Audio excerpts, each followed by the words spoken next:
인생의 두 번째 기회를 거머쥐기 위해서는 대다수의 사람들이 보지 못하는 것을 볼 수 있는 눈이 필요하다. 두 번째 기회는 창의적이고 자발적인 사람, 문제 해결에 다양한 답을 제시할 수 있는 사람, 편견을 배제하고 사실을 있는 그대로 인식할 수 있는 사람에게 허락된다. 경제, 경영, 재테크 분야의 서적이니까 투자자 입장으로 보겠습니다.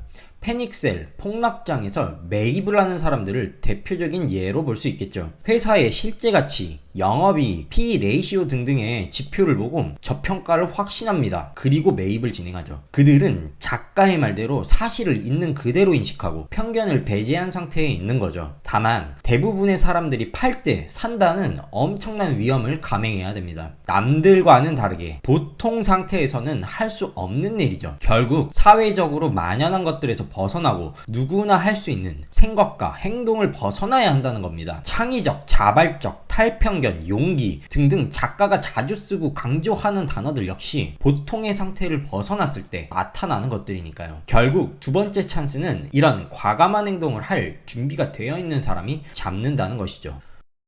부동산 시장과 주식 시장이 무너졌을 때 캐시플로 백만장자들은 더 큰 부자가 되었다. 그들은 자기 자본, 백만장자들이 소유했던 부채들을 헐값으로 매입하면서 부를 늘려갔다. 이 한 문장은 현금 흐름성 자산의 가장 큰 이점을 가장 명확하게 이야기해줍니다. 부자 아빠 편에서 자산과 부채의 차이를 이야기했었는데요. 다시 한번 간단히 정리하면 현금 흐름이 발생하는 투자는 자산, 은행 이자만 빠져나가는 투자는 부채라고 했습니다. 작가가 왜 그렇게 현금 흐름성 자산을 강조했는지 이제서야 이해가 됩니다. 다만 작가가 투자했던 시기는 세계 부동산 시장과 경제 활동 인구가 기하급수적 성장을 하는 그런 시대였습니다. 자아 실현에 성공한 사람들은 눈앞에 어떤 장애물이 있더라도 해야 할 일을 멈추는 법이 없다. 자아 실현에 성공했기 때문에 장애물을 피하는 것이 아닙니다.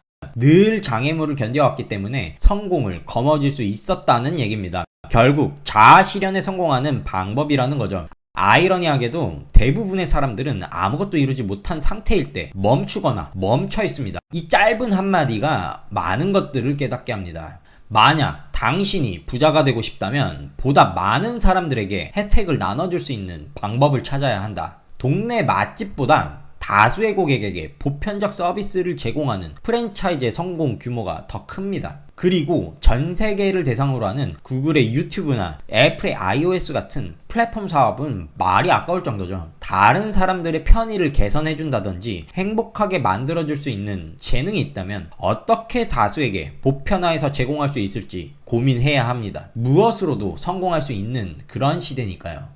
봉급은 인간이 만든 가장 강력한 도구다. 봉급을 주는 사람은 받는 사람의 신체와 정신, 영혼까지 노예로 만들 수 있는 힘을 갖는다. 노예제도가 폐지되었을 때 부자들이 만들어낸 것이 바로 봉급제도이다.